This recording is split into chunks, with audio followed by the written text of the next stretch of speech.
I'm a data scientist. According to the program, I'm a data scientist at Allstate. That's no longer true as of this past Friday. As of this coming Monday, I'll be a data scientist at Montate in Philadelphia. The title of my talk is Improving Long-Term MLS Roster Management with Survival Analysis. That sounds pretty broad. More specifically, I'm going to be focusing on the roster management of prospects, of younger players in the league. And more specifically than that, I'm going to be looking at modeling their development timeline and what their development curve looks like, just hopefully get an idea of the time to event from when a prospect joins the league until they become a starter. So that's eventually what I'll get to. So why do we care about prospect development? Do we care about prospect development in MLS? MLS teams certainly do. So 11 MLS teams have a full USL second team, and the USL is in the second division of the US soccer pyramid. For those teams, they own and operate the second team, and that serves to some extent like a minor league baseball team would. So a place to get players who might not get minutes on the first team, a place to try out players, and also a place to habituate those players to the way of playing that the first team will have. So 11 own and operate their own USL teams. 9 teams have a USL affiliate, so rather than fully owning and operating, they have some sort of relationship with those USL teams. They'll send them players, mostly is what that looks like, to get more minutes that they couldn't otherwise get in MLS. Every team, with Minnesota getting their academy up and running this past February, every team now has an academy, and that essentially looks like a set of youth clubs, a youth structure that fits under the umbrella of the club itself. And so that can go all the way down to players as young as 8, maybe younger. And that's a good way to get youth in and also habituate into the way that the first team wants to play. According to Don Garber, MLS commissioner, more than $50 million is spent on these academies by all teams in a year. And so there's a pretty significant investment that's being made to develop younger players. And I should say too that this investment is increasing in more recent years. So this USL relationship, especially owning a full team, is only maybe it's in its 4th year, I think. And so it's something that more money is being put into now. There's a bigger push for MLS teams to be able to develop their own players. And so you might think that given this, maybe there are more of these players, more younger players coming into the league than in years past because they're spending more money to develop those players. I'm going to take a step back here and talk about prospect. For the purposes of this talk, I'm going to define it as a player that is 21 or under when they first enter MLS. So that's not perfect. Players come from a diversity of backgrounds. They come to MLS through the draft. They could be a foreign signing from abroad. They could be signed from a USL team. They could be a homegrown. And that means that those players come to MLS at sort of different stages in their careers. And so, especially for foreign players, for example, a guy like Jefferson Severino is a little bit more of a known commodity than a guy who just came out of the draft. And so it's not a perfect definition by setting that at 21 or under cutoff. Not everyone is in their first few years of professional soccer, but I think it works well. There are probably players older than 21 that might still be considered prospects, especially coming out of the draft. Players are in their first year of professional soccer, and so players as old as 22 or even 23 might be considered prospects, but I think upping that threshold too much is going to increase the false positive rate more than I'd be comfortable with. And so this actually accounts for about 20% of players in a given year might be 21 or under. And so that's the definition I'm working with. So like I said, we might expect more of these players given the increased investment we're seeing from MLS teams. It turns out that's not the case. So this is the number of prospects per team, the number of players 21 and under per team by year. And I'm doing it per team, right, because we have expansion and contraction. But I think if you look at the raw numbers for this, it's actually ticked down slightly in the last couple of years. It stays pretty flat between about 4 or 5 players maybe in a given year. And so we're not seeing any more prospects in the league now than we have in years past, in spite of this investment. And there are a number of reasons for that, right? MLS teams might not want to devote more roster spots to their prospects just because they're developing more of them. And so you might say, so there aren't any more prospects coming into the league, but maybe the prospects that do come in are of higher quality. And here, when I talk about quality, as far as I'm going to define it as a metric, I'm mostly going to be talking about minutes played. And that's not perfect. Soccer doesn't have a great one-number metric, like baseball's wins above replacement, for example. So minutes played sort of gets at that. It's not perfect. some teams just can't find a right back, and so they have to play Michael Harrington there, for example, even though he might not be, a starter quality player. So minutes played isn't always perfect, but for a mathematical definition, it's going to work okay here. So are we seeing the prospects coming into the league? Are they of any higher quality than in years past?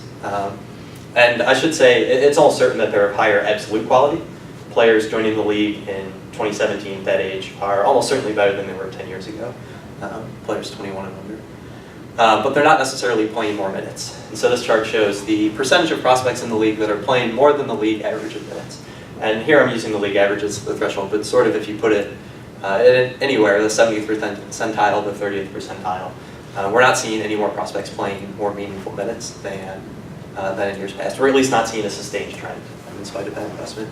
And there are a whole lot of reasons why this might be the case too, right? The general quality of the league is improving. So if prospects might be improving absolutely, but they're not improving relatively enough to the quality of the league to get substantial minutes. There's allocation money, which allows MLS teams to buy down sort of their upper and mid-tier players, which gives them greater options for depth. They don't have to just pick a few young guys and throw them in just for depth, just because.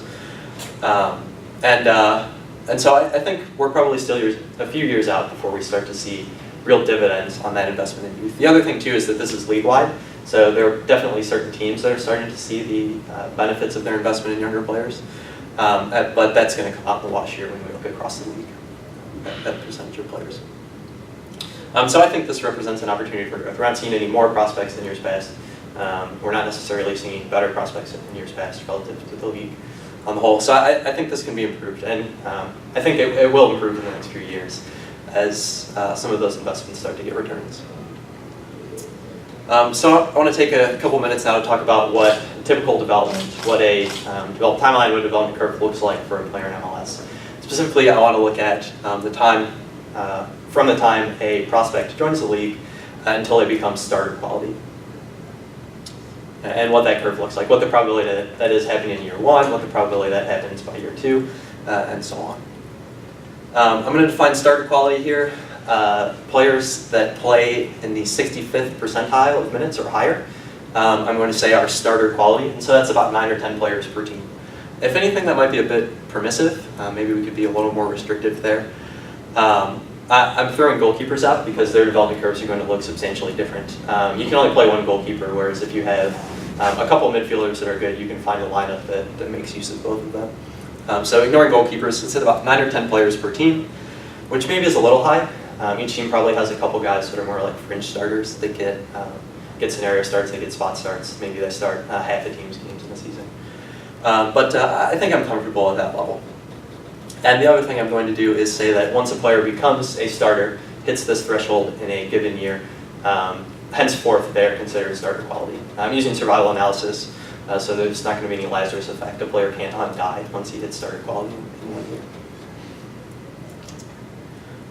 So this is a Kaplan-Meier estimate. Essentially, it's the empirical estimate for a player's development. So along the x-axis, you have the season, year 1 in the league, year 2 in the league, and so on. Along the y-axis, you have the probability that a player has not yet become a starter by that year. So in year 1, that's at 90%, which means a player has a 10%, a prospect has a 10% chance of becoming a starter in their first year in the league. At year 2, it's about 83%, so a prospect has a 17% chance of having become a starter by the first 2 years in the league. I think that drops to, or increases to a 23% chance within the first 3 years, and then it sort of tails off around 4 years, maybe at 28% chance of becoming a starter. So that's what the timeline looks like, just empirically. I should say I'm using data from 2007 to 2016 to get this, and that's all pulled off MLSsoccer.com. It might be interesting to see what this looks like split up by year. Given the increased investment, is the timeline speeding up at all to get from prospect to a starter? So here I'm splitting it up 2007 to 2011 versus 2012 to 2016. It's not quite apples to apples because people in this 2012 to 2016 cohort have fewer years to develop. So that's going to bias the estimate a little bit, but I think it's okay to look at this here. There's a lot of overlap, so it doesn't look like the timeline is significantly different between 2007 and 2011 versus this 2012 to 2016 cohort. So we're not seeing any speed up in the time it takes to become a prospect. Another interesting question might be to look by position at what these development curves look like. And so here you'll notice that defenders have a greater likelihood and develop to starter level faster than midfielders, which have a greater likelihood of developing to a starter than forwards. I think intuitively this makes sense, so it's good to see. I think MLS teams are much more willing to take a flyer on a young defender in a spot than they are a young attacker, right? They prefer to spend money on attackers to get someone with a proven goal scoring record, whereas when they're perfectly comfortable sliding in a guy like Jack Elliott or Alex Cronali this year, unproven guys, but they just don't have anyone better to put in front of them, and so they're okay with that in the roster. So this makes good intuitive sense. Good to see it borne out in the data. Here to split up by team, it's probably pretty hard to read the graphs. And we're splitting the data up pretty finely at this point. So what a team's development curve might look like can be pretty heavily influenced just by a few players. I will call out two.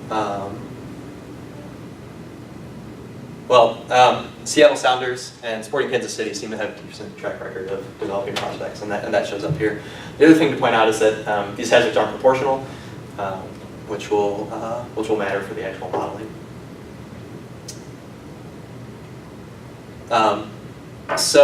I've talked a bit about empirically what this development process looks like. How do we now model that process to get these probabilistic estimates of a prospect's time to starter by season? And so hopefully we can say, for example, when a player joins a team, we expect them with this probability to be a starter quality player within his third year of the league, for example. So that's really the end goal, is to get these probabilistic estimates to sort of quantify what people might already be sort of eyeballing or thinking about in their heads. There are a few considerations to take into account with building a model like this. The biggest one is the presence of informative censoring. So most survival analysis models assume uninformative censoring, meaning that people that drop out of the study do so randomly, that whether they drop out of measurement or not isn't correlated at all with their probability of dying or in this case of success. That is very much not the case in MLS. Players that drop out of the league, especially prospects that drop out of the league, almost always do so because they're not good enough to get minutes. So they drop down to USL for a year, or for a few years, or for the rest of their career they drop down to NASL. Bacio Sidic is an interesting example of a guy who came into the league, played a couple seasons, would have been classified as a prospect, wasn't good enough to be a starter, went to Sweden and actually came back and has since become a starter for LA Galaxy. It's not always the case that a player will drop out and come back in. This was an issue too, this informative censoring in the Kaplan-Meier estimates that I showed earlier. There I essentially assumed that a player out of the league records 0 MLS minutes in a year. And I think that's okay to do, right? A player can drop out, go down to USL, and then come back into MLS. And if they did come back, so we'd be able to measure them. They're just out of the league right now, and so out of measurement. But we know they're not playing any MLS minutes for certain. And so essentially that's how I'm going to handle it, is assigning them a value of 0 minutes in the years they're not in the league. Which is probably has the effect of making some of the survival curves look especially bleak for players, since we're including them in the population. But I think that's okay, right? And there are certain players that can come back. Austin Berry or Quavo Poku might be two good examples of guys who have been at least close to MLS starter quality, who might come back into the league and sort of get there again. The other thing to point out is that I'm working in discrete time here. There's just a maximum of 10 time periods. So we need a discrete time survival analysis model. Team effects are sort of interesting. I showed that they weren't proportional hazards earlier. The other thing is that it's a time-dependent covariate, so a player can come into the league with a team and then switch teams during their career. And so that's a bit trickier to handle. The other thing is, how do we handle that given the way I'm handling the informative censoring? Players out of the league don't have a team. And so if we code them as an out-of-league team or something, it's going to be perfectly predictive. So we have to work our way around that. I'm actually just going to use the team that a player comes into the league with in the model. And I'm actually, there are some runtime issues with the algorithm I'm using to actually train the model for categorical variables with too many levels, and so it'll blow up if you give it a categorical with 22 levels. So actually I'm going to choose to model it as a random effect, which I think is okay here actually. Essentially it's going to affect the baseline hazard for our model for players. And I think that makes sense, right? A player that comes up through, especially for like academy players that come through the LA Galaxy Academy will probably have similar development timelines to other players that came up through the academy. It's probably less true, less accurate for players that are drafted, and even less accurate for players that are signed from abroad. But I think it's an okay assumption to make. And it doesn't make it into the model anyway. So the other time-dependent covariate is age, and I'm actually just going to use entry age in the model, so how old a player was when he entered the league model. As far as other methodologies, so the other variables included are homegrown flag, whether the players are homegrown, draft pick flag, whether they were drafted, a value for the actual draft pick they went, which is going to be coded to 0 if they weren't drafted, whether a USL2 team was available for the team at the time of, whether a USL second team was available at the time the player joined that team, and then try out position 2, since we've seen that those hazards are mostly proportional. So the final model form, or the model form we're going to be trying out, is a discrete time Cox proportional hazards model. It'll be a frailty model so long as the random effects for team are included. And for feature selection, I'm doing tenfold cross-validation. Cross-validation as well to estimate the out-of-sample concordance, which is going to be my evaluation metric. Concordance really speaks to how well we can sort our risk. It's essentially like AUC. So it's not necessarily perfect, because ultimately I'm going to be adding a baseline hazard to this model beneath the Cox proportional hazards model. So there's probably a better metric in there to use. So I'd be happy to hear thoughts on that. But for now, I'll be using concordance for actual variable selection. And so here's how the model shakes out. Concordance is 0.68, so it's better than a coin flip, which would get 0.5. In the 0.6, 0.7 range is reasonable for survival analysis models for sort of difficult to model phenomena. So I'm decently happy with that. Here are the variables that make it in. So there's position, draft flag, draft pick, entry age, and then homegrown flag, as well as the coefficients, the transformed coefficients. So that's going to be the proportion by which we multiply the hazard in a given period. So for homegrowns, what this means is that a homegrown is 89% more likely than non-drafted, non-homegrown players in a given year to become a starter, to qualify as a starter. For entry age, this makes good intuitive sense too. The older a player is when they join the league, the more likely they are to be a starter in a given year. Picks, the lower the pick, the more likely they are to be a starter. The draft flag looks pretty high, but really it's a cumulative effect between that and the pick number. And so it turns out that a pick that goes about 21st or 22nd is about as likely as a homegrown player to become a starter in a given year. Include those effects together. And then defenders, which are the base level here, are, or the base level for this categorical, are more likely than midfielders, are more likely than forwards to become a starter in a given year, which we saw from the Kaplan-Meier estimates. I should say, the model's not super accurate. I'm okay with that. I think with the data that's available to a club, they would be able to build something much better. I'm mostly concerned with sort of demonstrating the efficacy of this approach, with showing that it's a workable framework and that it can be beneficial. So given that, I'm happy with model performance and with how simple it is. Just a few variables. All of those variables are available at the time a player actually joins the league. So that seems like a good thing. So how did this actually get used in practice? I'll walk through just a quick case study of how I might envision it being used. So DC United has 2 young midfielders on their team, Chris Durkin and Ian Harkes. They're both homegrowns. Chris Durkin has been in the league for 2 years now. Ian Harkes' first year is this year. So I'm going to pretend like I'm looking at those 2 players prior to the start of the 2017 season.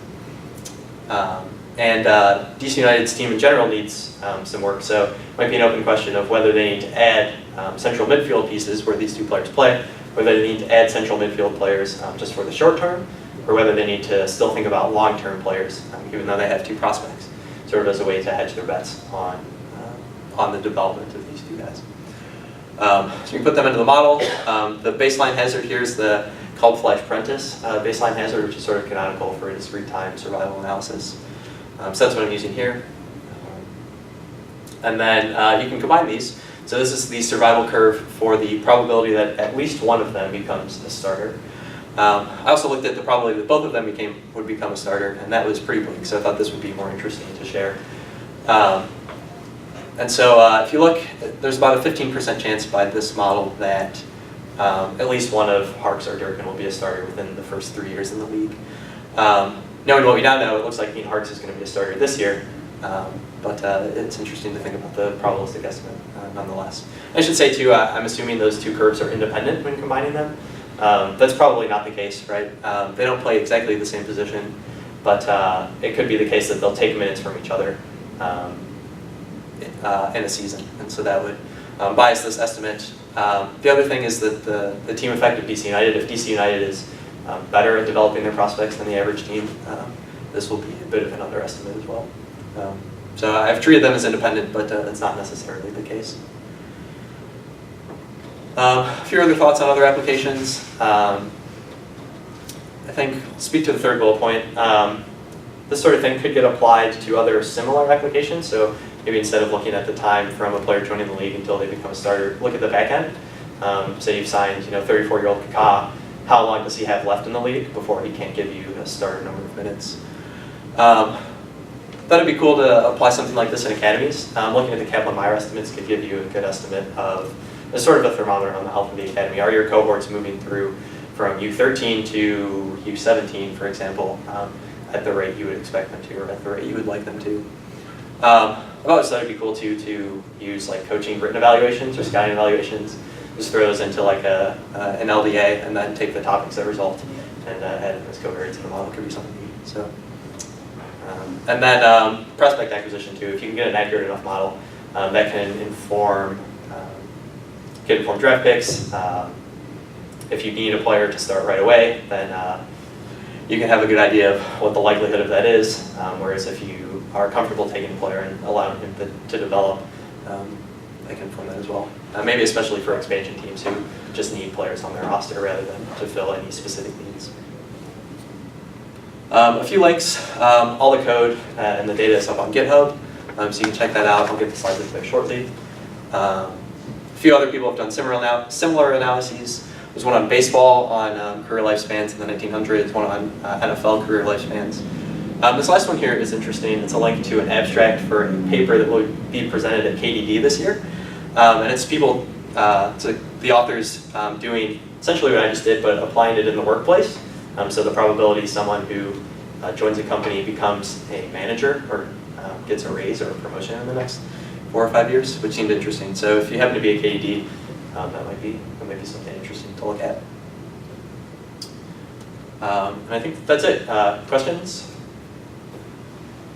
Yeah, I may be showing my lack of knowledge of MLS here, but do you think that you showed in your slides there that it seemed as if prospects were developing perhaps a little quicker in more recent years? Did I read that correctly? No, slower. Not necessarily the case. Okay. You can't necessarily tell whether they are. Well, sorry. My question was: has the changing designated player rules, which I would imagine has created, I guess, less spots probably for prospects, how might that, I guess, affect your estimates here? Yeah, that's a good point. Designated players, right? If they were to increase, if they were to go a 4th DP slot, that's one less slot that's going to be going to a young guy. But the salary cap also means that, the salary cap is less effective for DPs, but they're still going to need cheap young guys on minimum salaries to fill out their positions. I think it's more important looking at the coming into the league, so GAM and TAM, which allows you to buy down people in a higher salary, so DP slots, for example, means that a team will have more space to spend on mid-level guys, which could crowd out prospects sort of at the bottom.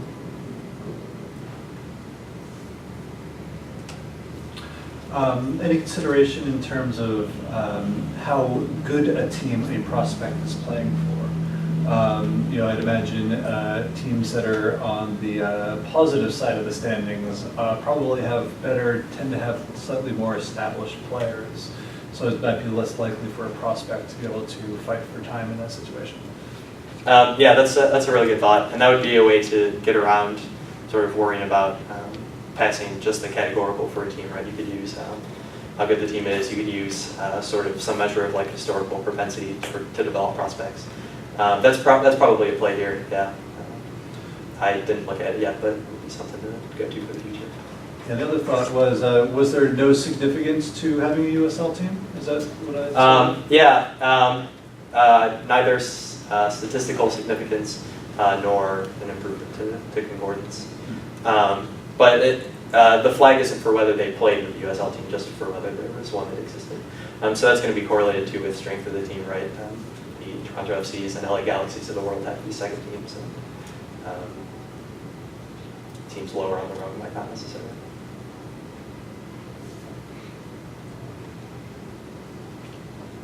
Do we have any other questions? You all good? Okay. Well, great. Thanks.